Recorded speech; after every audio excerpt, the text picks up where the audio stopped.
Yung video ko kayo. Yeah, mga student ko dati. Yan. I am very proud na sila yung nagsuserve, silang nagluto, di ba? Especially for you, ma'am. Wow, ayan yung pork stew. Wow. Okay, ma'am. Thank you. Ayan.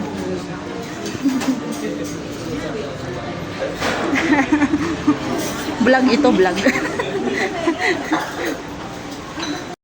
I was delighted that I was one of the invited sa event ng aming mga culinary students. Sa kanilang event, nagpakatikim sila ng kanilang mga masarap na pagkain, and I could say that they are already ready to have their own businesses in the future. I'm so happy for them.